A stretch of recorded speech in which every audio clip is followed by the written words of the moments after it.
Hello everybody, welcome back. Today it's design day, a day where I fix, redesign stuff, and we've been doing races. We did classes, and I have done most of the classes, but not all of them. We'll get back to that when it's not quite so hot. But I have been doing races, and the Fury is on the cards. I had every intentions of doing the Fury and the Plasmoid today, but in the end I decided that I was biting off too much, and the live streams were getting longer and longer and longer, and it was actually chewing up too much of my brain power, and I needed to sort of step back a little bit. So we're going to just focus on the Fury because it's a big one, okay? And I'm going to put up a poll. Feel free to take part in that poll if you want to. If you don't, that's fine too. So grab some food, some drink, get comfortable, and we'll get started straight into this. Covering the design of the Fury, okay, or the redesign, the fixing of the Fury.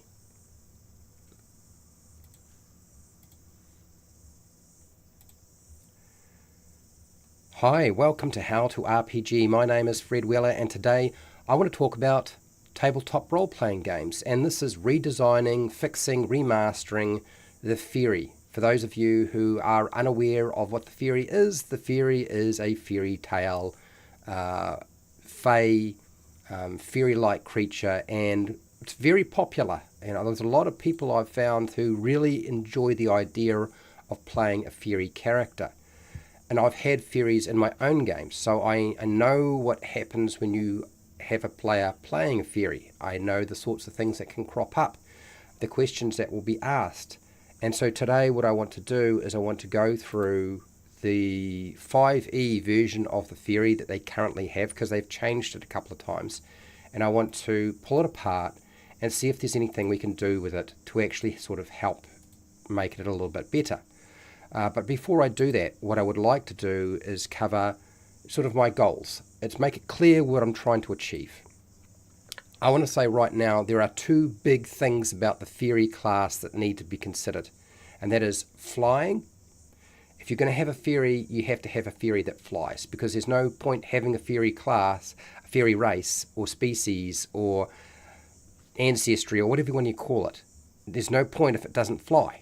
And then magic, because Furies and magic are intertwined. So these things have to be sort of sorted out. You have to be able to unpack it in such a way that it can be played at your table without causing too many arguments. Anyway, so I want to keep the race simple. Okay, race and species needs to be simple, and for me, that's my key goal. Make sure the race and species have features that are biological or tied intrinsically to them, rather than to culture, society. We're not going to assume that every single fairy is from the Forgotten Realms. They could be from anywhere or anything, anywhere out of your imagination. So we need to sort of dissect that aspect of it a little bit. And I'm not concerned with the races being that balanced. I'm not so worried about that. I just want them to mechanically work the way they should work. This is one of the big factors. If you're going to play a playable race and it doesn't work the way that kind of you envisage as a fairy tale creature, then why are you doing it? Reducing dark vision is one of my big goals. Like making dark vision pretty much right across the board for all the races and species in D&D 5e is just a silly thing to do. Probably going to reduce that down to 30 feet or remove it completely. I am not completely convinced that Fury needs to have dark vision at all. Does it really, does that actually take away from the Fury? Is that actually intrinsically part of a Fury? Anyway, make sure that ability score adjustments allow for some choice so that they fit the biology of the race. Now, I'm not going back to what we've done in the past, okay? Fixed numbers, this here, there. No, not quite. But there's still going to be some variation and some restrictions, and they're going to be very light. I've been doing a lot of this recently. The races and species shouldn't really have short and long rest mechanics tied to them. If you have something that you can do as your race or species, you should always be able to do it. There shouldn't be a limit. So things that have limits for short rests and long rests, I think they need to go. Also, removing things that you can do as a bonus action or reaction as part of your race features. Again, it's a limited resource. I think we'll eliminate that. I'm not a fan of bonus actions. I will talk about bonus actions another day and reactions, but not here. Ensure my home group likes the changes that I make to the theory and agrees to these changes. One of the key reasons for doing this is I am sick and tired of waiting for other designers to actually do what I need them to do. So I'm not necessarily going to be doing what Wizard of the Coast has suggested, Paizo, Cobalt Press, or anybody else. I need to make the race and species make sense to me. Very important is that I make it sense to me. And if that works for you, great. And if it doesn't, totally understand. This title reminds me of the 1980s church summer camp. Does it? Well, I don't know. What are we talking about? It's a strange one. Hello, Wally. How are you doing? Question for Fred and anyone. Do you think flying is too powerful ability to be a playable race in 5e to have? So we're going to answer that question. I'm going to answer that question today. So don't go... Look, these are big questions. Magic, fairies, and flying. I'm going to answer those questions. Okay. All right. Matt, it's a toughie. Yeah, so Matt has said that he's concerned about flight at level 1. We're going to get to that. Let's go over to our workstation and actually start working through the different aspects of the fairy. Now, the problem with the fairy is I don't have a lot of resources from previous versions, and the fairy has existed in other versions of Dungeons and Dragons, and I just don't have access to them. I do apologize for that fact, but it is just a reality, unfortunately. Here is the fairy traits that I have downloaded off that site, the D&D website, the D&D Beyond website, that website. I'm getting rid of my hat, for those of you who are wondering why the hat's going, because it's so hot, and I can't open my window fully, so I'm kind of going to cook in here. I'm expecting this to take me roughly just under an hour to get done, but I've also got to talk and explain why I'm doing stuff, correct? So that's why. Yeah, I left the channel up and heard it. Flying is not a problem when there are low level dungeons. Well, yes, exactly. If you have a lot of dungeons in the low level, you're not going to have to worry too much about anything. As a fairy, you have the following traits. So this is what we're going to do. We're going to just work on the mechanics of it rather than the lore. I'm going to port over what I've been doing with ability scores for fairies as well. I was thinking of putting in a restriction, and I'm still not entirely sure if it's necessary to do. I haven't ultimately decided. I was thinking dexterity, but I'm like, could you not have a fairy that isn't dexterous? There's nothing about a fairy that sort of suggests to me that there's anything that I need to concern myself with that much. The only one, like I said, that sort of stands out for me is possibly dexterity as one that you need to improve. So I'll put it down for now, dexterity, and I'm going to just highlight this because I'm not honestly sold on the idea. Okay, we'll ask that of you in the chat to see what people have to say about that. Like, what are your thoughts and feelings about that? And maybe you'll have an impact on me, and maybe you don't. I mean, this is what happens here. So let's ask that question first, and don't worry, we'll get to flight. Hashtag.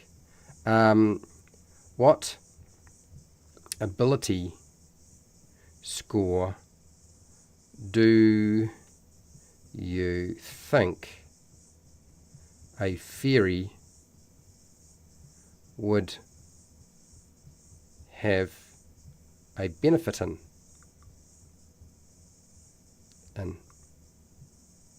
bracket, if any?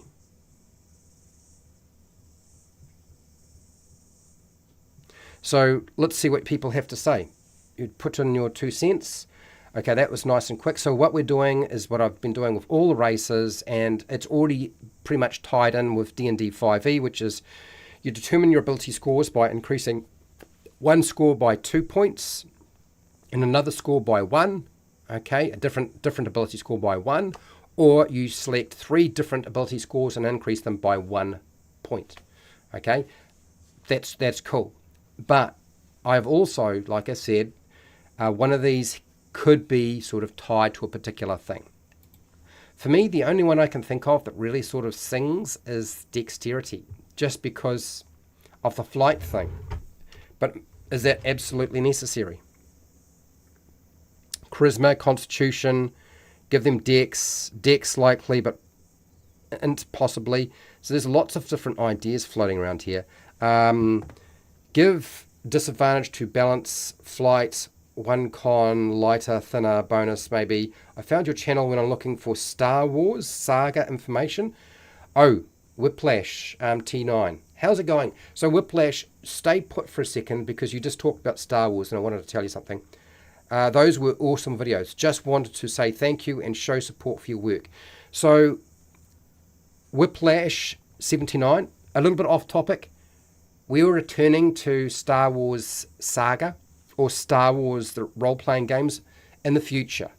I'm going to finish up Hero Quest and then for a month I'm going to go back to D&D 5e for a month, and after that I'm going back through the Saga rules, Star Wars Saga rules, and I have 14 books from Star Wars Saga that I will eventually be going through as well. So you can expect at least, about a month and a half or less back to Star Wars Saga. Okay?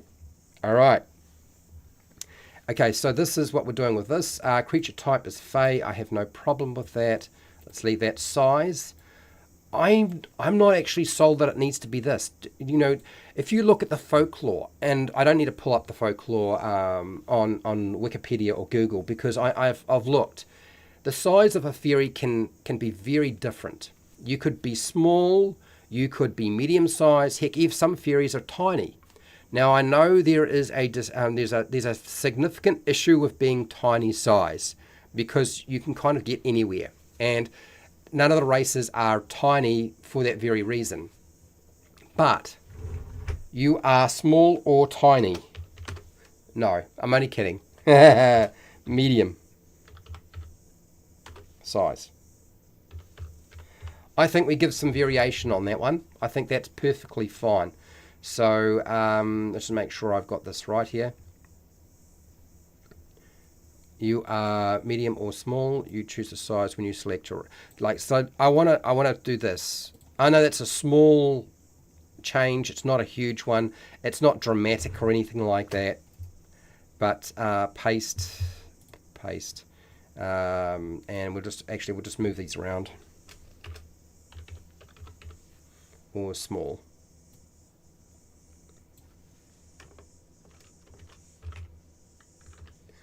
Okay, walking speed. Well, small, medium. I mean, if you're small, you'd probably be 25 feet. If you're medium, you'd be about 35 feet. So I think what we'll do is we'll put in a provisor. Your walking speed is 30 feet. If you are medium sized, medium sized. Otherwise, a small fairy has a walking speed of 25 feet. So I think that's what we'll do with that. Here, fairy magic. Fairy magic is a big one. You'll notice that flight is near the end, but it's actually not the last thing we need to deal with. Okay, it's definitely not the last thing. You know the druidcraft cantrip. I have issues with that. I have issues with the way that it's been structured myself. But anyway, let's have a look here. What do you got here? Let's have a look and see what people have to say about what ability score do you think needs to be sort of moved. And what do we got here? So Dex, Int, Dex again, Charisma, Constitution, I would say Dex, Pale Rider. Hello, Pale Rider. Oh, by the way, Fred Hubert is a patron, and Wally is my buddy. We're going to be playing a game next week that probably none of you have heard of, because I've never heard of it either. It's going to be interesting. Well, we're going to be making characters for that game, and then we'll play that game in about a month's time.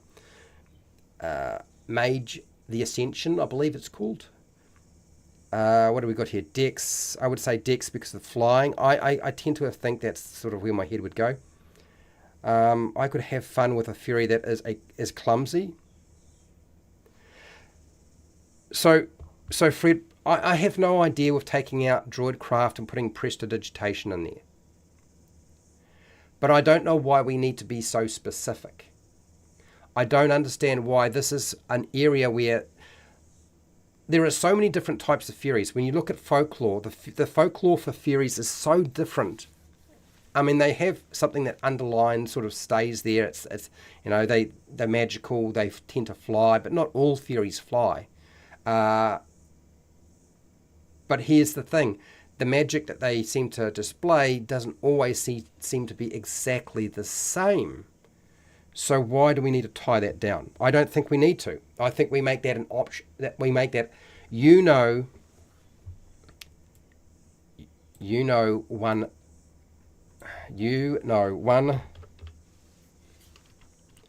Now I'm not even this number here. Forget about the one cantrip. One cantrip of your choice. I'm going to put a here. I'm going to highlight this because the one is not going to stay a one. I had already of your choice.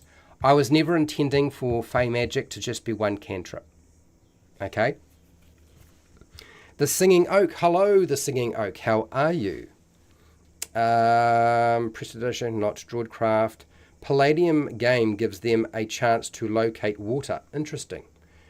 Fury has got to be my fave mythical creature, which is, I think it is probably the most popular video that I've done in the past year or two, or whatever the heck it was. I can't remember how long it was, where I talked about fairies, not the live stream, but the edited one, about the 5e fairy. It's been hugely popular, and I've been quite amazed. So there seem to be a lot of people who like it. Yes, the fairy race is boring. It is a very boring one. There's one cantrip from a list of 6. No. I'm not going to give you a list of 6, but I will exclude one. There's one cantrip out of all the cantrips that I don't think a fairy should have a choice to pick up, and that is Eldritch Blast, because frankly, Eldritch Blast is a warlock tool. And we need to leave it alone. For everybody else who wants to pick it up, I personally think it's a terrible idea. So, excluding Eldritch Blast. As I said, forget about that one, because it's not going to stay the same. I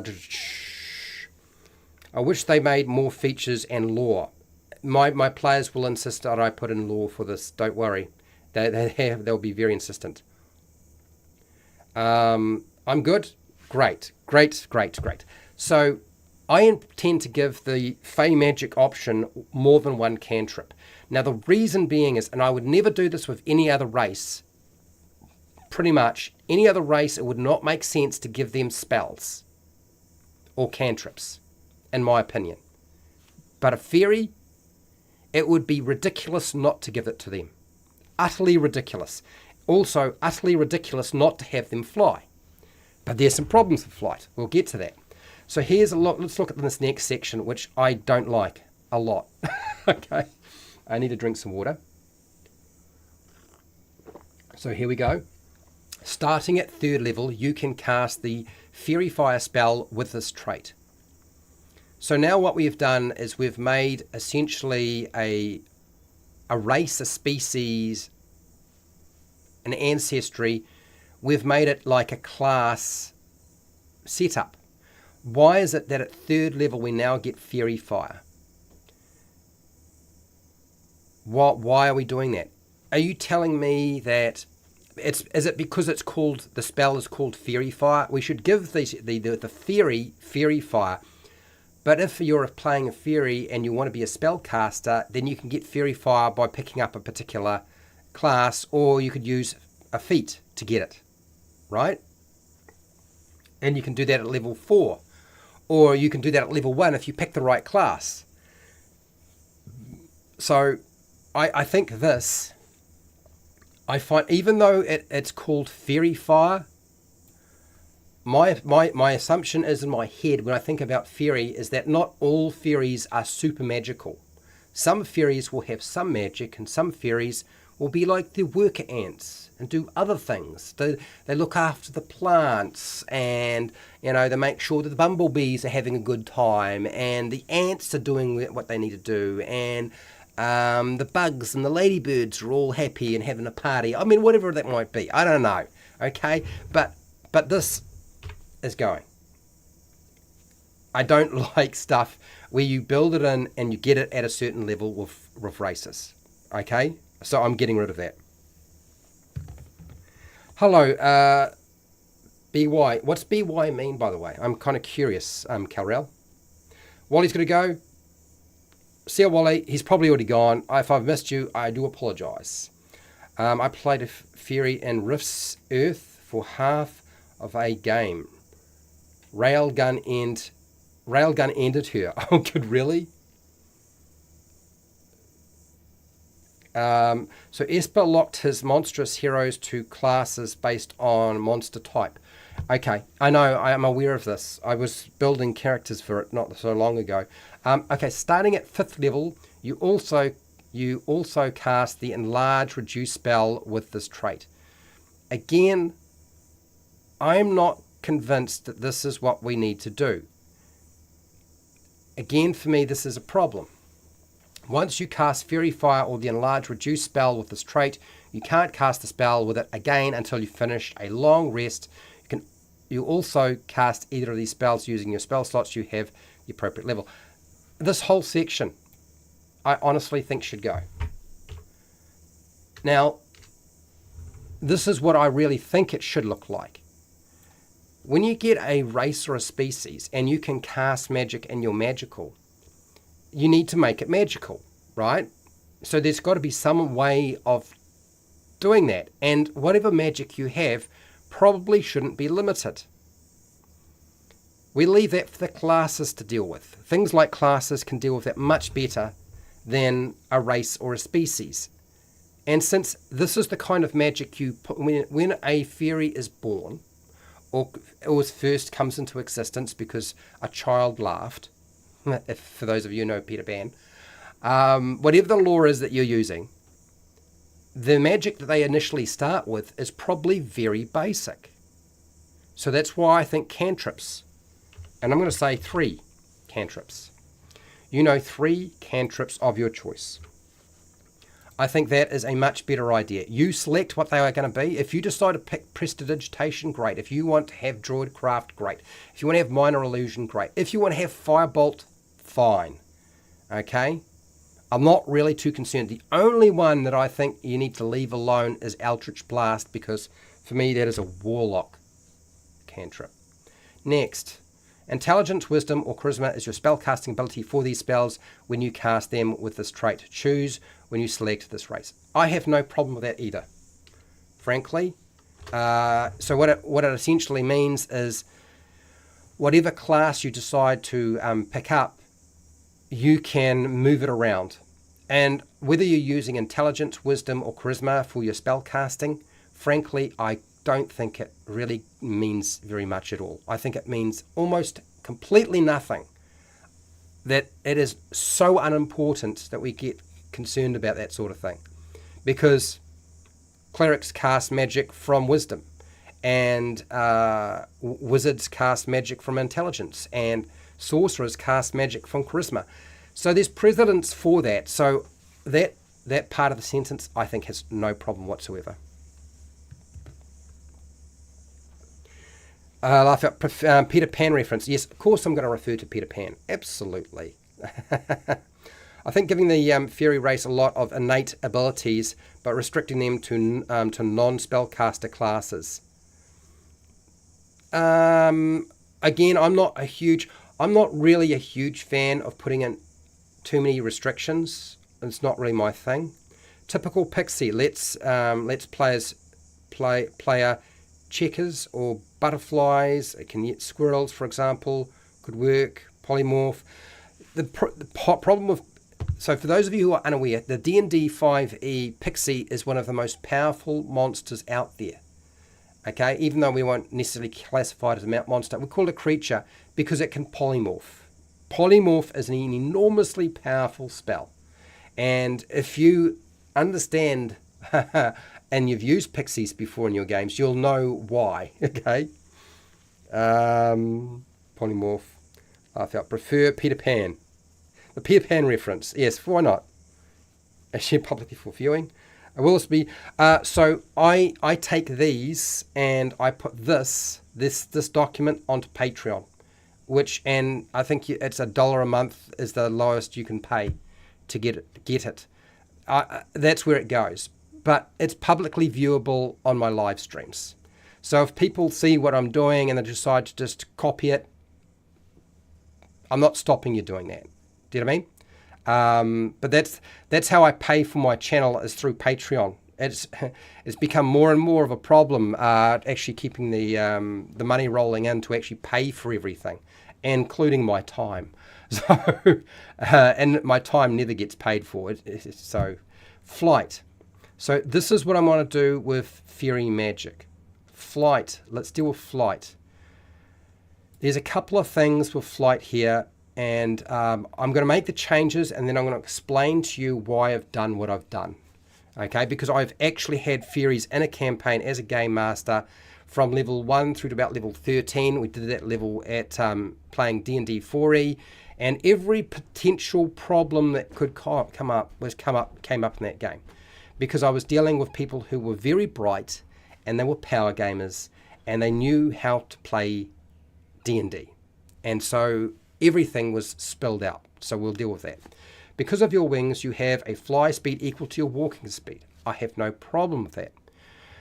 You can't use this flying speed if you are wearing medium or heavy armor. I have no issue with that. There is one other thing that we need to include. Your wings aren't strong enough to carry the weight of another small or medium creature, just yourself. Why am I adding that? The reason being is this is what tends to happen with any kind of fairy class that can fly, is they become an Uber driver. They became the taxi. They are the transporter, basically. And so this is one of the biggest issues. So let's talk about flight a little bit. I'm not actually finished with the fairy, because you'll see right now the fairy has got pretty much nothing there. Like you've got fairy magic basically, and you've got flight, and that's it. Like that's what are we supposed to do with that? Is that anything that's even remotely useful? It's kind of bizarre, right? Languages, here we go. I want to do this. I want to do the languages thing right now. And I'm going to keep it pretty basic. I'm just going to grab this. I'm going to drop this in here. So we're going to have to add to our fairy a few other things, I think, because what it's currently got is probably not enough to encapsulate the fairy. You can speak, read, and write 2 languages of your choice. I'm just going to put that in. All right, so flight. Let's talk about flight. I won't do that. That's all right, considering joining the Patreon. Well, that's where all of the all the updated races will go. At least the first draft, and then probably the second draft, and probably the final draft, but not in any fancy document, along with all the classes, because I do classes as well. Homebrew, which class? I'm probably going to do a lot of that sort of stuff. I think that's going to be the way of the future. But I've got to work my way through the standard classes first. I haven't done the droid yet, and I have to do that. So let me explain to you some of the problems for flight that people get concerned about. These are issues that are less issues for players playing a fairy and more issues for game masters and dungeon masters. One of the reasons for not wanting flight in your game is if you can fly at level 1, which essentially this would allow you to do, you can circumvent many challenges that game masters put in front of you that other players who are playing something else will struggle with. Some of those things are flying up to a high level, like you no longer need to climb. There would be no point in a fairy doing any climbing. They just fly to wherever they need to go, and that's it. We're done. If you need to get over a big hole or a chasm, it's much harder for all the other races. But with a fairy, you can fly to the other side, so you don't have to worry about that. Another huge aspect of this that also creates problems, and that is you can avoid most traps. Most traps tend to be on the ground, and even tripwires tend to be set quite low. So now you can fly over the top of all of that. You're not going to trip the trap with a pressure plate. Your tripwires are going to be, you're probably going to fly over the top of the tripwires, unless the ceiling of your dungeon or the space you're in is quite narrow or low. Then you'll just fly over all of that.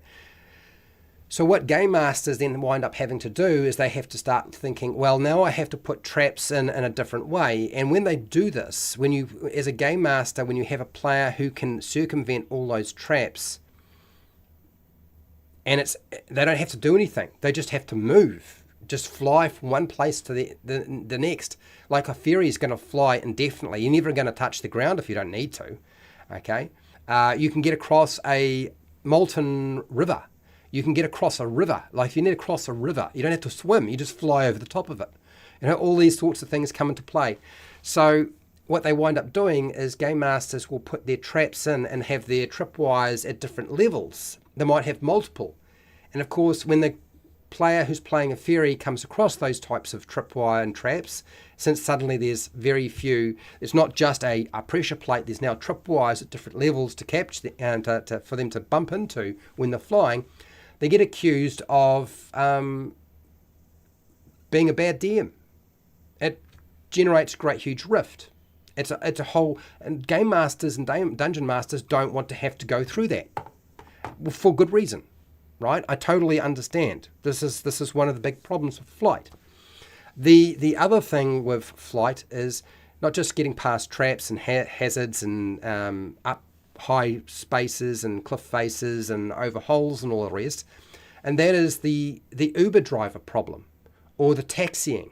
A fairy who's able to carry another creature, whether they are small or medium, with their wings and their own weight. If they can do that, when you come across a cliff face, it's bad enough that the fairy just flies to the top. But if the fairy can carry all the members of the party to the top of the cliff or the top of the mountain without having to climb, then there's a problem there, right? Because now the fairy has eliminated that issue for everybody. The same with covering a lava river or just a normal river, crossing a normal river or a lava river or just a big huge hole. Well, now you just ferry all of the members of the party across to the other side, as long as you can carry a small or medium creature. Now, this is something that came up in my game more than a few times. And eventually, in the end, we decided between myself and the person who was playing the fairy and everybody else that the wings weren't strong enough to actually support that quite significant increase in weight. There's a reason why Wizards of the Coast has included medium and heavy armor as being too much for the wings to be able to support. One, because you just need to be lighter. And that makes perfect sense. Perfect sense. Does that mean that making a fairy that can stand in the front line and smash down with a mace and mallets is going to be unplayable? Pretty much yes. Pretty much yes. Now, I'm going to highlight this area here. Now, there's another thing that flight creates a problem for, and it's a problem for game masters and for players. It's not just about, okay, the fairy can get past a lot of hazards and traps and so forth and get the rest of the party past. It's about targeting. Like, who do you shoot? Do you shoot the flying fairy first? Or do you shoot everybody else first? So fairies, because they do fly, and flying is like a huge boon and benefit. Does that mean that your game master's monsters are going to predominantly target you first? And the answer is probably yes. So that's always a bit of an issue for game masters. It's also a problem for players because now they have to make sure that if they're going to fly, they have to fly into the open, do whatever they're going to do, and then fly back into cover. Cover becomes more important because when you can fly, you're like a great huge neon light, a gravity well for attacks. So the question is, but what happens if there's no cover, and if all the best armor that I can wear is like only ever going to be light armor? I can't wear medium armor. Heavy armor, medium armor, it's a kind of a question. So there's another thing to consider, but they do get a huge benefit. Flying, if you're going to have anything, flying would be one of the things you want to have, right? As simple as that. Okay. I just want to have a look at chat because we have to add in a few more things here, and I also need to keep moving.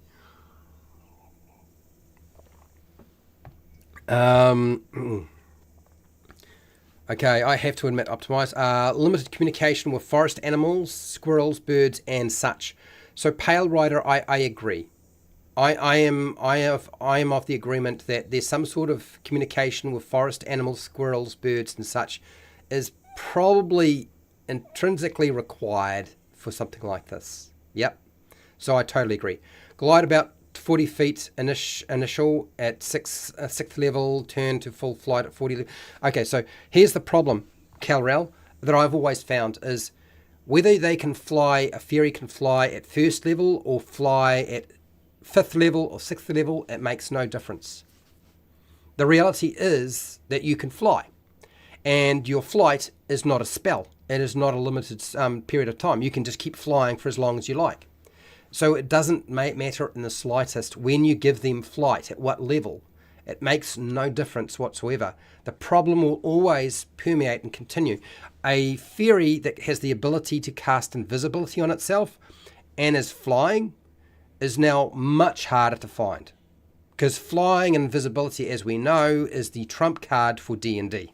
This is the sort of thing we used to do in D&D 3.5. You wanted to be able to fly and be invisible, and then you would just decimate the enemy. What else we got here? Flight is really situational. It could keep you off of a pressure plate in a dungeon, but the ceiling keeps the flying creatures within longsword reach. That's true. Sometimes, not always, but that's true. Oops, the fairy flew over the trapped floor and ran into a poisonous gas collection by the ceiling. Well, another thing that you'll find with fairies, if a fairy is leading the party, there's a problem, because what happens is the fairy doesn't bump into the trap, and the second person in the line, in the marching order, is the one who steps on the trap. And there's like, is there any traps? You're flying across, no, there's no traps, it's all good. And the second person in the marching order steps on the pressure plate, activating the trap. So yeah, you can't use a fairy to lead the party. It just doesn't work. What else we got here? I don't mind the fairy flying up. Is it tying off and or dropping a rope? Yeah, see, so for me, I don't have an issue with the fairy flying up and tying off a rope. I have no issue with that. I just don't want to ferry the players back and forth. That would be just too much.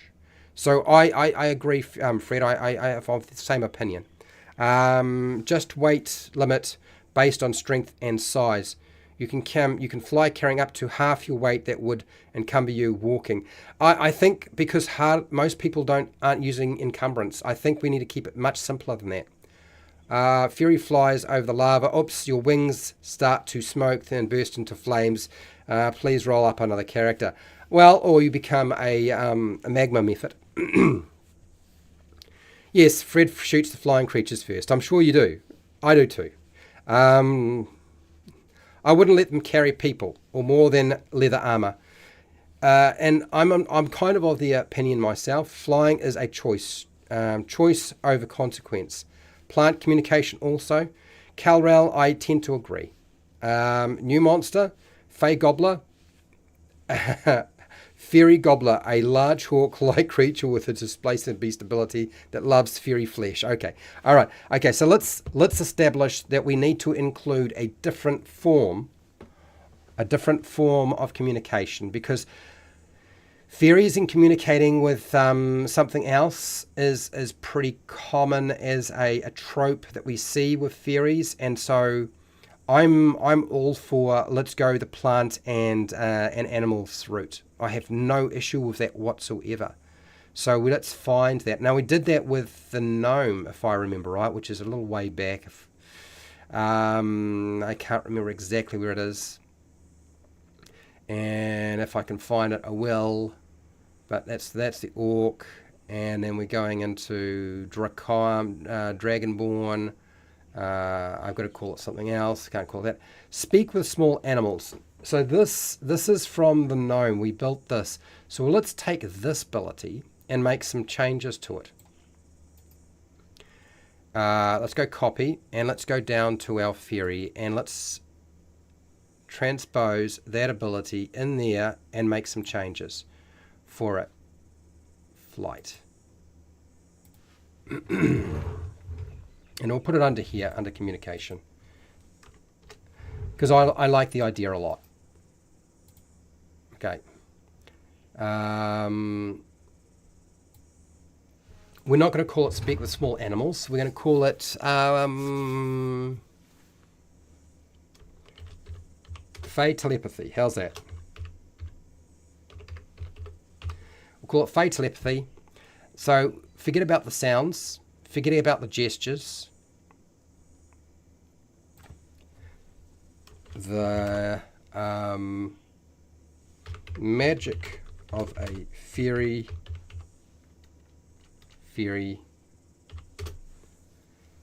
grants them simple telepathy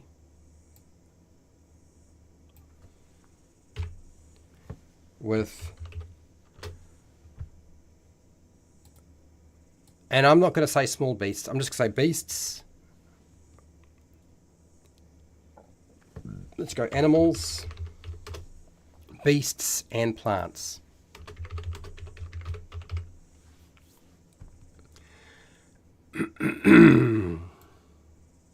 So, fairies, whoopsies, fairies love animals and plants, animals, plants and flowers, often keeping squirrels, badgers, rabbits, moles, woodpeckers, and other creatures as beloved, not pets, friends. Fairies don't have pets, they have friends. It's a very different sort of setup, in my opinion. So let's do that. I don't know what your general opinion is of doing something like this. I don't honestly see it being a huge issue. I would much prefer my players to be able to talk to stuff rather than to blow them up or burn them to the ground into ash with magic, or shove a blade in their gut and have them bleed out. So I'm all for giving players a race where there's ability to communicate. And this is one time where telepathy, magical telepathy, makes perfect sense for a fairy. So let's include that. Well, it's not just forest creatures, so we're just gonna Fey telepathy. We'll do that because it covers plants as well. All right. So that's that bit done. Next, I just need to grab this. So there's a couple of places and resources that I would like to look at and just go over to see if we've pulled out everything that we need to. Because currently, even with this still looks really boring as a fairy. If you were picking up fairy traits, have we actually captured the essence of playing a fairy? And I am not completely sure that we have. Okay. Fern Gully Brigade, let's go. Speak with... Can I have one level of exhaustion per time flying between short and long rests? No, because I don't do short and long rests with races and species, Fred. You know this. You know I am not fond of the short and long rest as a rechargeable thing. So that ain't going to happen. Thanks for putting in your 2 cents and your opinion. You can rewrite this. When I put this up onto Patreon, Fred, you can readjust it for yourself, because I know you will. You just copy and paste and readjust it. So, and I have no issues with that. That's fine. But for my group, I'm not going to do that. It's easier for me to adjudicate as a GM this way, personally. Now, I've got some highlighted areas that we'll come back to, but next I need to actually pull up some stuff. Let's have a look at what they did in The Wild Beyond the Witchlight, in this book here. Wizards of the Coast first presents the fairy in a form for an adventure where you could play it, and gives you, like a number of different sort of features that indicate that you are a fairy. Okay, so one, you are small size. I as I said, I don't think the size is actually that important. So you can be small, you could be medium as far as I'm concerned. I've put some speed differences in there for that. They said a walking speed of 30 feet if you are small. I've gone with 25 feet. Honestly, I don't think it really matters that much. Fey magic is basically identical. I just eliminated most of that, and I've just put in 3 cantrips, so let's not worry too much about that right now. And flight, okay? And the flight I've changed to include that your wings aren't strong enough to support the weight of another small or medium-sized creature, okay? So you can't carry them like a passenger Uber. You're not going to be transferring them back and forth places. So there's nothing very much going on in that. And you'll also notice that there's no dark vision for a fairy. So there's nothing around dark vision for a fairy in here, okay, in that book. Then we got Monsters of the Multiverse, which was released like almost less than a year. They released this after the Wild Beyond the Witchlight, I'm pretty sure. And they put this book out, and it has the fairy in it as well. Fairy, hang on, what do you got here? In my opinion, the essence of a fairy is the chaotic, playful nature, their social interaction, roleplay. I agree. Fairy can once a day use blink dog ability for a certain amount of time. I know where you're going with this Pale Rider. It has occurred to me, but I think there's a better way of dealing with that without making it a daily power. Fairies are ADHD defined. Yeah, I suppose that's true. Whoops, don't do that. Don't move around. Let's just put this back here. Sorry, people. It just shifted. I don't know what I pressed. Okay, so now looking at the fairy in this book, it looks to me like it's absolutely identical. There's nothing that sort of indicates that there's anything different to what we had before. So I am going to take this and close the Monsters of the Multiverse and say there's not much we can do with that one. Next, I know it's the monster manual, and I know you're quite correct. There is no monsters in here that are fairies. We have the pixie and we have the sprite in the monster manual. Why am I looking at the monster manual? Is there anything that is fairy-like that is duplicated in this book that we might want to consider taking over to our fairy as a playable race? Because when you look at it, forget about the language thing. You've got Fey telepathy, there's one feature. You have flight, which, let's get real, is probably one of the strongest things you can have. So there's 2 features. You've got fairy magic, which there's 3 features.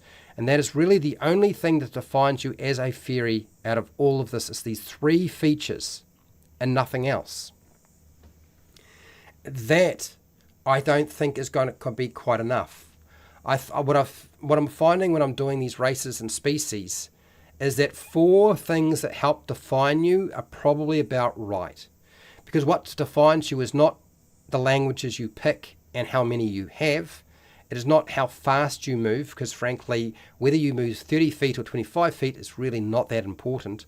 The size of you, medium and small, it might come up occasionally. Again, it's not really that important. Whether you're Fey, not really that important. You could say that it's important where you put your ability score increases, but that would be the case for any race or species if you're putting your increases through your race and species in the first place. So, I feel like there needs to be a little bit more. I'll also point out that I don't believe that languages will survive staying in the race or species section. I think that in the end, what I will do is I will move languages over to background, because I think that's where it actually belongs. When you pick your languages, it probably shouldn't be when you pick your race or species. It should be when you pick your background. So I'm looking at this book because of the pixie and because of the sprite. Yep. Fairy dust. And yes, so to give you an idea, and I wish I had the resource for it so I could show you. One of the things they did in Dungeons and Dragons 4e with the fairy, when you were able to play a fairy, which you were, is they restricted their flight to you could only fly 5 foot off the ground. So that meant you couldn't fly up a mountain. You couldn't fly across a chasm or a big, huge gap or hole. You couldn't carry anybody. Your flight was very limited in that respect. But it got to the point where you feel like you're not really flying. Okay, I've got flight, but the best I could do is fly 5 feet off the ground. That's it. And the other thing that they had is they had pixie dust. Now, pixie dust is an interesting concept because the idea behind pixie dust is rather odd. What pixie dust, your bag of pixie dust allowed you to do was you could make somebody else fly for a period of time. Now, you might be thinking, well, Fred, were you not trying to avoid that in the first place? But let's think about it. Are we dealing with a fairy? Or are we dealing with a pixie? So when they put the fairy together, essentially, it was pixie dust. It was fairy dust. And they had an ability around that. So we have to establish, is playing a fairy require in some way, when you think about the mythology going right back, that there is some sort of fairy dust or pixie dust involved? And I do believe Calrell is quite right that fairy dust makes victims forget the fairy is the victim's short-term memory. And that might be a good solution. Remember, fairy dust was not necessarily, I mean, if we look at Disney and, Tinkerbell, Peter Pan sprinkles pixie dust on people to make them fly. But also, losing your memory when you're dealing with like fairies would be another way of going about it. I think Calrell's on a really good. he's picked up exactly where I was hoping to go. So well done. You've read me pretty well. Or maybe you're just better at doing this than I am. Maybe that's what's going on here. Pixie is a type of fairy. Sprite is a type of fairy. Brownie is a type of fairy. So are leprechauns. That's very true, Fred Huber. Fairy dust makes victims forget the fairy in the victim's short-term memory. You could say Smurfs are a type of non-flying fairy. Absolutely. Tensor's floating disc can only go so high, go over a pit trap, or it dispels. Fairy dust acts like the sleep spell. Now, I don't want to make it act like the sleep spell. I know there's precedents for doing that. You think, well, some fairies that put you to sleep. But I think the memory thing is much more interesting, because there is already a sleep spell. But is there a spell out there or magic that allows you to cause somebody to forget you? Not really. Not really. How would you use that? A very clever player will figure out a way. So, fairy dust. What am I doing here? Did I just put it on here? Didn't do anything. I typed and nothing happened. Well, that ain't a good sign. Let's try again. Fairy dust. Here we go. This is what we want. Modified memory. Yeah, well, I suppose yes, modify memory. Okay, fair enough. Modify memory. But going back to the monster manual before I start going here, would tiny fairy be a problem? Yes, my players cooked up all sorts of horrible things they could potentially do. And usually it involved flying inside another creature and then expanding themselves with magic. And yes, you also too, you can circumvent and get through a lot of things by being tiny. Tiny is not well defined in D&D. It's like all things, you know, it's a range. So I've always found that being really, really small can get you a lot of different places, and it's very, very useful. So I would think that might be a bit of a problem. But also too, I think the other thing that we kind of forget is fairies traditionally have not really been that small. I mean, it's more of a modern concept rather than, if you go back and look at the lore, fairies were actually kind of relatively large. I mean, they varied in size, but they generally weren't that small. Do you know what I mean? You think about a leprechaun's not that small. And when you think about a, what do you call it? I can't remember the word. Anyway, doesn't matter. So what we're going to do is we're going to put in fairy. We're going to take your idea in a second, but I wanted to, at first, before I get distracted. So the pixie, let's have a look at the pixie. The pixie, it has flight. It has 30 feet of flight. Okay, it has a land speed of 10 feet. So in other words, you're tiny size, so you walk really, really slow, and you have 30 feet of movement. So flying is probably your best mode of operation. What we've done is just made your walking speed and your flying speed essentially the same. What I would suggest is we can probably get rid of part of the problem around this, and that being, because of your wings, you have a flight speed equal to your walking speed. I think we can actually eliminate that, because whether you're small or medium, how much faster can you really fly with your wings? I don't think it's going to matter. I think we can actually adjust this a little bit.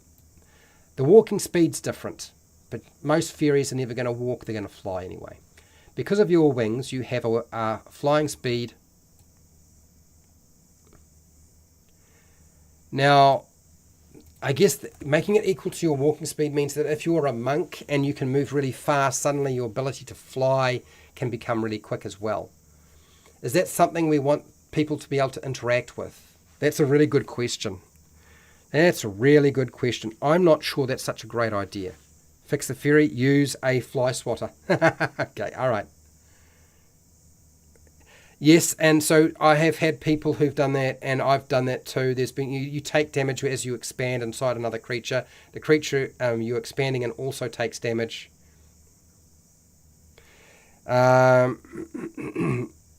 Yeah, I always think of fairies about 6 inches tall. So what we'll do here is, I think we'll leave that walking speed there. We'll leave that. Next, what else? The other thing. Oh, magic resistance. The pixie has advantage on saving throws against spells and other magical effects. This is a feature that I've kind of wondered whether it should be ported over to a fairy. And I guess the only reason I have thought that maybe that's not such a great idea is because something like that is so strong. Magic resistance is really, really strong, but does it fit the fairy? Are fairies, really resistant to other magical effects? Or are they just magical creatures that can do magic themselves? I guess that's a good question to ask yourself. I don't think it really matters so much in terms of that. Next, innate spellcasting for a pixie. They include sleep, polymorph, phantasmal force, fly, entangle, dispel magic. There's a whole bunch of things. This is for a monster, and this monster here is probably not just popped out of the the bud or whatever. It hasn't just been born. So it's probably got class levels to it in some way. When you look at it, you think about it this way. Superior invisibility. I was thinking about invisibility, and the problem is flying and invisibility is just too much. And I guess the question comes down to is is that really what makes a fairy stand out? I was thinking the ability to be quite stealthy in a forest would be part of the fairy, but again, is that really the most important aspect of the fairy in terms of playing a race or species? Resistance to magic, vulnerability to something else. Yeah. So, two things to think about. One, is invisibility a fairy thing or is it not? Two, is magic resistance a thing that should be part of your fairy as well or not? And then the other one is, is 3 cantrips enough in terms of fairy magic, or are we needing to look at something else as well?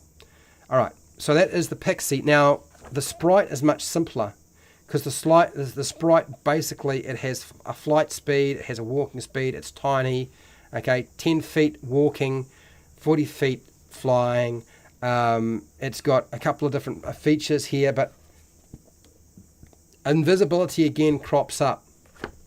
And that's the one thing we really can't do, is have a fairy that has the ability to be invisible unless they pick a class where you get invisibility. And I think that's where we leave it. We decide that aspect of the fairy is not necessarily intrinsic to them. It might be something that they pick up if they decide to pick a class that has that ability to cast invisibility. So I just wanted to go over that. Okay.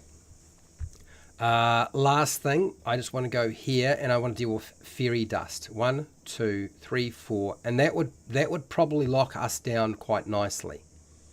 So again, as I said, I'm not really looking necessarily for it being, balanced. And I know you can look, if you're going to play a fairy, I always assume if you're playing a fairy in your game, it's because your game master said you could play it. It shouldn't be this is an option, I should be able to play it in every single game. No, I wouldn't agree with that. But if you're playing in, Wild Beyond the Witchlight, playing a fairy would make sense.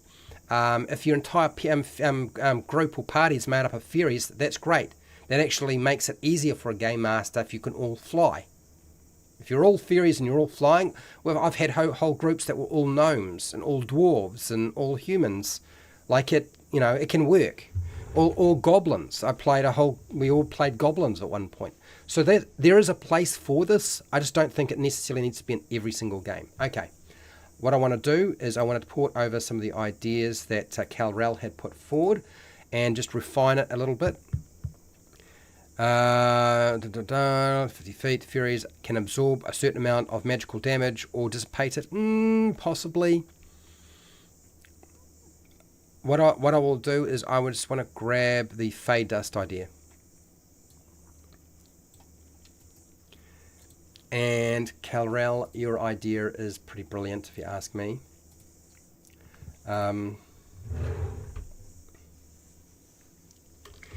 You can use fairy dust that falls from your magical body to fill a bag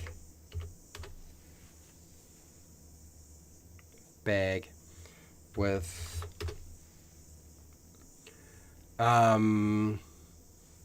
sparkling. Let's do this. Let's just transfer us back over to this so you can see what I'm typing. With sparkling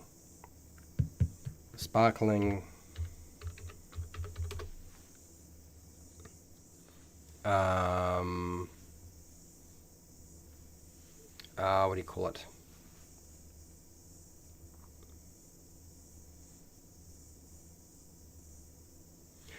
You can use your fairy dust that falls from your magical body to fill that falls from your body.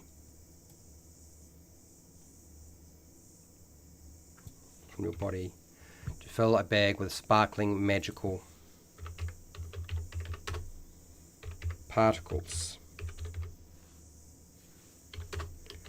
This fairy dust can make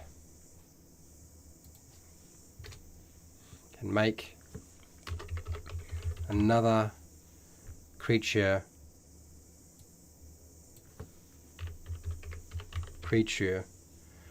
forget the fairy, another creature forget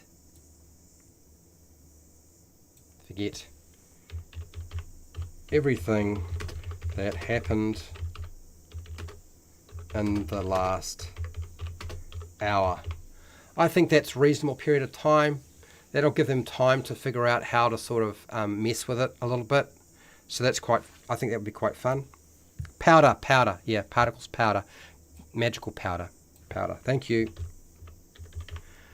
Appreciate that. Hello, Mr. Welsh.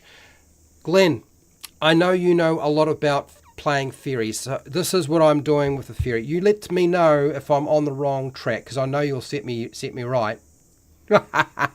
I'm being facetious here, but Glenn knows more than a lot about the fairy folk. I'm trying to make the fairy for 5e feel a little bit more like a fairy, because right now it doesn't. Like Superman's kiss. I guess it is, yes. I guess it is. I suppose you could say it is, but we're using fairy dust, magical powder. This fairy dust can make another creature forget everything that happened in the last hour. Now the question is, how does it work? Does it work without a saving throw? Does it always work? That's a very, very strong feature. I'm kind of wondering if I leave it the way it is. Let's not attach a DC saving throw to it. How many doses? Let's get real. How often is the fairy going to use this? Tell me how you would exploit it. If you were a player at a table, how would you exploit fairy dust? If you were going to do anything like that, how would you exploit fairy dust in your game? There it is. I will magnify this little... I can't. How would you exploit this everything that happened in the last hour? What would you be able to do with it if you could use it? It's a creature type and a specific... Problem is, fairy is presented as a creature type and a specific creature. That's true, yes. You want to put down holds a certain amount of doses. I don't like tracking. You know how I feel about that. It takes X time devoted to gather dust to replenish one dose. Wisdom save. You reckon a wisdom save should be required for it to work? Okay. I'm open to the idea of including a wisdom saving throw. I have no issues with that being a possibility. Rob a store and fairy dust the owner. Yes, I was thinking about that myself. Exploit, murder hobo in town square, then dust all the villagers. Yes, and of course there's no limit to how many times. Yes, there's too much overlap with the pixie and the sprite. Yeah, I'm aware of. Look, I was just looking at the sprite and the pixie. Stealing, assassination of a victim. You can see. Okay, so let's put in a saving throw. I don't want to put in a resource that says, okay, you can only use it a certain number of times. We won't state that it's an action, so it's not really intended to be used in combat. I know maybe that will actually cause a problem. If I don't state that it can be used as an action, then that is going to be a problem for a game master, because then they're going to ask, well, what is it? Is it a bonus action? Is it an action? I haven't stipulated how long it takes to actually dust somebody. I want to take it off the cards as being something you can do in combat. I don't want you to be able to dust somebody with fairy dust in the middle of a combat as an action or bonus action. I think that would actually be a bad thing. Depending on the potency, okay, so here we go. We've got We've got some feedback here. Damien, Bradley. Depending on the potency, you can skip entire combats or undo roleplay skill checks like persuasion, which actually sometimes somewhat permissible.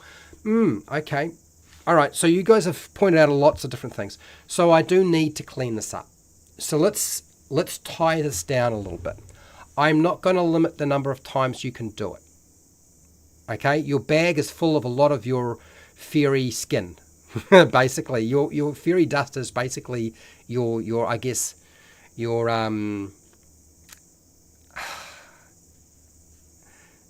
the flaky things off your head. What is it? Dandruff. Yeah, we're dealing with fairy dandruff, basically, right? I don't want to limit the dandruff that you can come off you, because that's just tracking. It's about making it easy for players to deal with and easy for game masters to deal with as well. This fairy dust can make another creature forget everything that happened the last hour. Okay. This Let's include a time frame. You can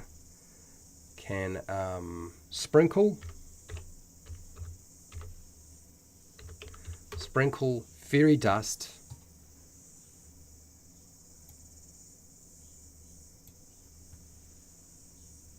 you can spend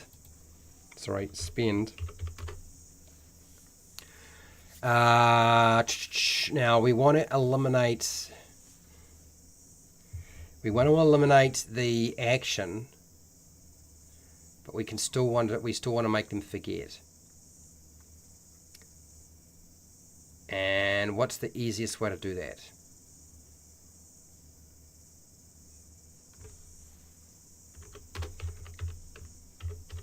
$10 seconds.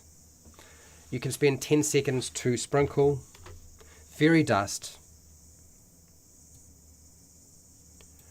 Is that going to be fun, or is that going to be suck? Is that going to be a problem? Fairy dust over another creature, so they forget everything that happened in the last hour. Okay, so I'm gonna just here. It could be I could change that to an action. I still don't know that I want it to be something that can be done in the battle, but it would be very funny. It would be very funny. It is. Yeah, it's very fecal dust. Yeah, it could well be. Fairy toenail clippings. You produce the dust in your wings, and you flap your wings and spread dust clouds in victim's direction. Yes. Just give it an equivalent of an altered memory only to make them forget. Okay. Let's just have a look at this. Alright, just having a look at this. Good thing I have not given myself too much time to deal with all of this. It's going to be a pain otherwise. If I'd been doing the plasmoid as well, it'd be a giant, unending disaster. M.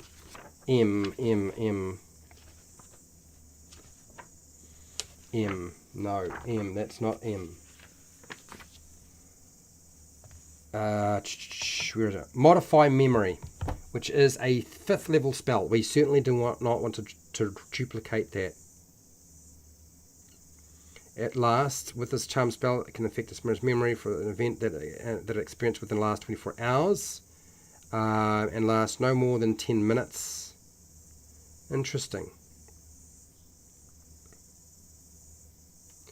So it's not even permanent. It's concentration up to 1 minute. We're not going to make this concentration because it's not a spell. You've got to sprinkle them, so you've got to be up close. So we're not going to give them a range on this. And we need to give them a saving throw of some kind. And it needs to be a wisdom saving throw. And I think that's probably the easiest way to require it be at work. I think I'm pretty close to where I need to be here now. Okay, I've got a better idea of what I've got to do.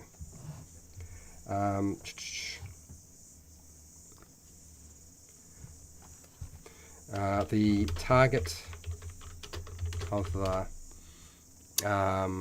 fairy dust must make a wisdom saving throw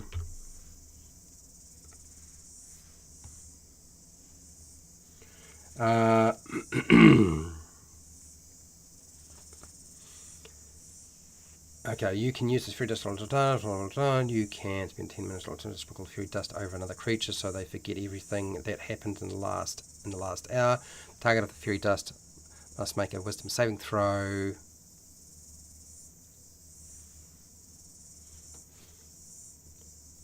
To be affected. And okay, I think I don't want to make it too complicated. After a certain number of hours, I'm not sure I want to do that. I don't know if I want to do that. I'm still thinking about that. Fairy dust amnesia doesn't affect creatures immune to poison. Do not need to breathe.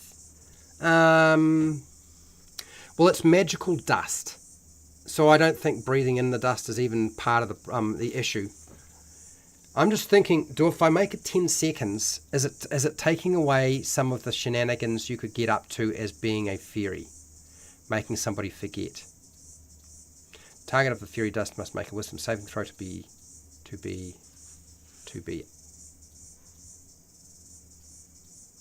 affected. To be affected. To be affected. I think that's good enough. I think that you can spend an action to. Well, you can spend.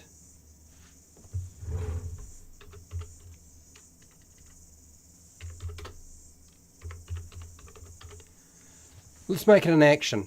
Let's include it as something you could do in a battle. It's not really my intention for it to be used as a battlefield feature, but it would be hilarious. It would be hilarious. Blackout drunk. 24 hours. Well, okay. Well, that's going back to modified memory, isn't it? All right. Let's do that. Well, this is a first draft. Let's get real. This is a first draft. Make it simple. Give it the equivalent of the memory spell, only to make them forget. Yeah, I just don't want to make it too complicated. You can use the fails from your body to sparkles. You can spend one action to sprinkle fairy dust over another creature so they forget everything that happened in the last hour. The target of the fairy dust must make a wisdom saving throw to be affected. Okay. Okay, and I think that's it. I'm going to leave it as that. I know my players will pull it apart. There's one last thing I want to do, and that is look at flight and armor. Because flight and armor is still one of those things that sort of stands out to me.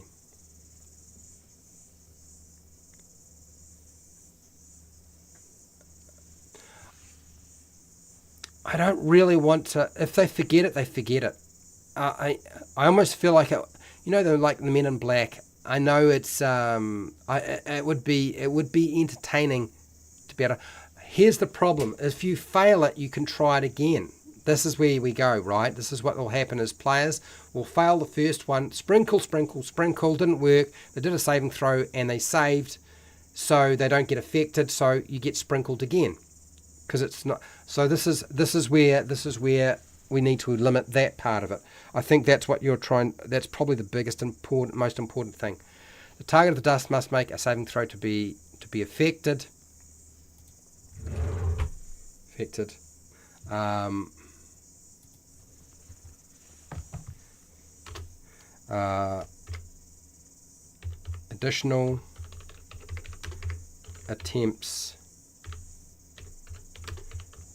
Additional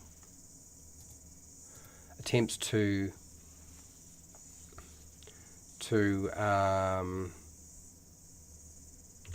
cause a creature to forget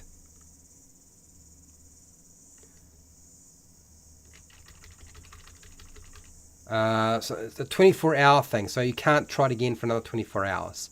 That'll eliminate that problem a little bit, won't it?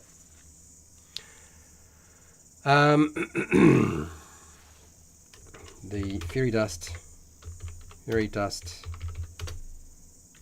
can't affect a creature that was successful.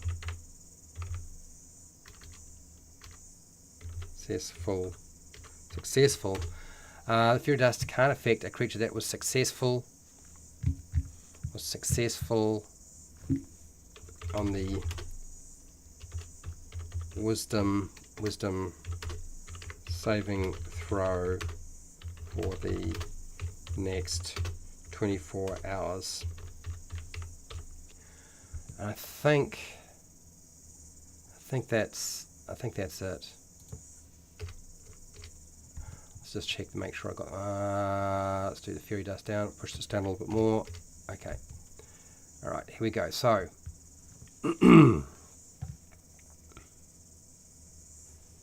40. You reckon 48 hours? 24 hours is easier to track. 48 hours is a lot harder to track. I think 24 hours is much easier to track. 48 hours is a little bit different. I would require them to have made specific what? Made special armor for their wings. I suppose you could say that would be important. Okay, you can't use this fly speed if you're wearing medium or heavy armor.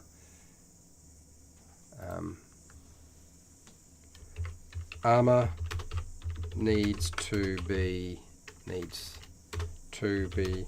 specifically made for your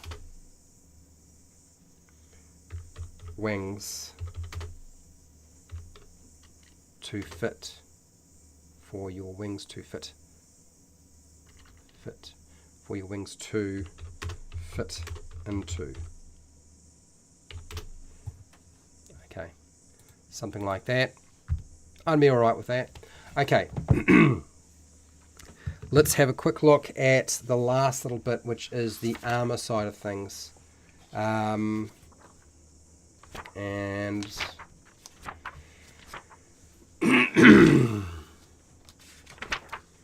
because I am very much aware that a lot of people would like to make a fairy that is a sort of hard hitter in the front line. I don't really think that doesn't seem very fairy-like to me. It seems like the optimizer mentality, and my players are all into that. So they might well say, why did you do that? Why did you make that change? But let's have a look here. So let's assume that we wind up with quite a high dexterity score. Let's assume that our dexterity might be a 2 or a 3. And we have studded leather armor. So that is 12 plus a 3, which means your armor class is 15. So it's never going to be very good. Your armor, if you're wearing medium armor, well, the problem is it's so heavy. Even hide armor would be quite a heavy thing. Hide armor is honestly, hide armor is just as heavy as studded leather. But there's so little difference. Hide armor just gives you a restriction. We used to differentiate between human, orc, elf, dwarf, etc. armors. Human armor didn't fit with dwarves or elves. Orcs would take. I think this is one time where it does make sense that the armor is made for you. I don't think this should be an issue, really. Frankly, whatever armor you wind up with, you should be able to be modified and adjusted for you. Armor needs to be specifically made for your wings to fit into. Armor needs to be specifically made to fit in, for your wings to fit into, or adjusted,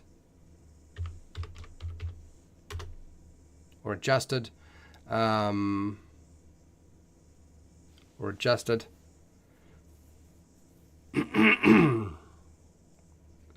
Or adjusted during.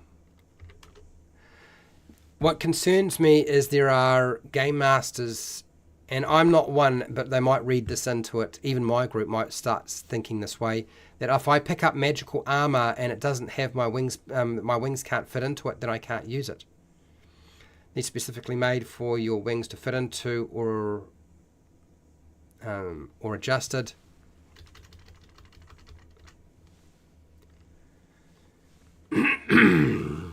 Or adjusted during a long rest. I don't generally like using long rest mechanics, but this is probably one time when we can. Medium armor. Let's eliminate this. We're not going to put them in the medium armor.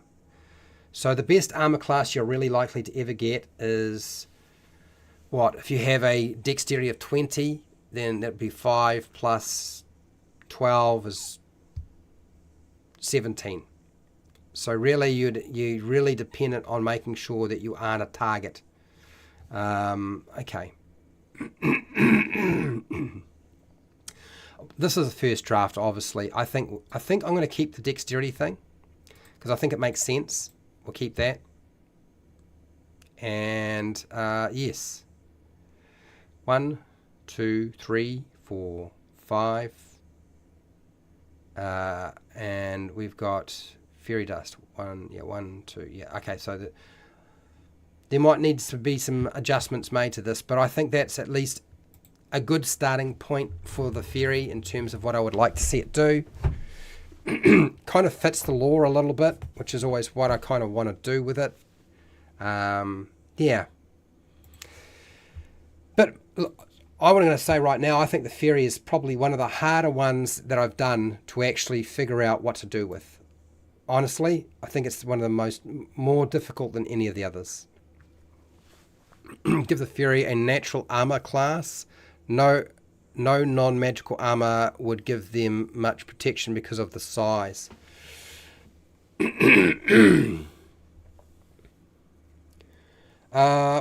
That's quite possible. It's quite possible. I'll think about it. Pale Rider, I think what we'll do is we'll leave it there because I've spent a lot of time on it. I've made quite a few adjustments, and we'll come back to this if I need to at some point. Probably when my players have started to trial it out, or I start putting it through testing. But I think that's fine right now. That's where we'll leave it at. I'll be back next week to do the plasmoid. Make the restriction of psychic effects instead of poison effects. Why is that? Why is that, Glenn? Make the restriction of psychic effects instead of poison effects. I don't quite understand what that means. What are you trying to say there? Poison effects. Restriction of psychic effects? I don't understand, Glenn. You're going to have to spell it out a little bit more for me. Right, I'm going to end this poll. Do you think the fairy needs fixing in Dungeons & Dragons 5e? Yes, 40%. I don't know that I necessarily made the changes that you were looking for. But again, this is like a first draft as far as I'm concerned. I don't make things based on committee because remember it's going to be played in my own home group and used by me. And this is, to me, I'm encouraging you to make modifications and changes to the classes so they work for your group. This is really what all of this is about. It is interesting to the changes in player behavior if you actually track encumbrance. I'm sure it is, but I don't want to enforce that because I don't track encumbrance anymore. Not to that extent. Undecided 31%. Don't think they need the fairy fixed. Undecided. And no, nobody's said no. Okay, just watching 27%. Interesting. Very, very interesting. Anyway, I am going to get the heck out of here. Let you guys get on with your day so I can get on with my day. I will be back in about a couple of days. We'll be doing another adventure. No, we're not building an adventure. That's right. We're doing, in a couple of days, we're going to do adventure hooks. We're going to make a big list of adventure hooks for a very specific type of adventure.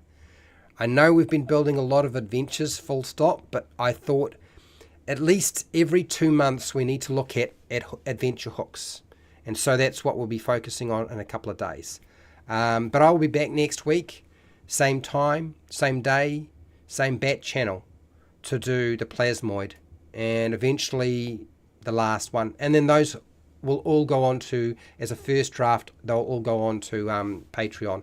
I know they're not there yet. Anyway, huge thank you to all of my patrons. I do appreciate you. Without you, this would just not be possible. I want to thank everybody who's been watching and listening, all of my subscribers. I want to thank you if you took part in the poll. I really do appreciate you taking part in the poll. It does help me get an idea of where people's head is at.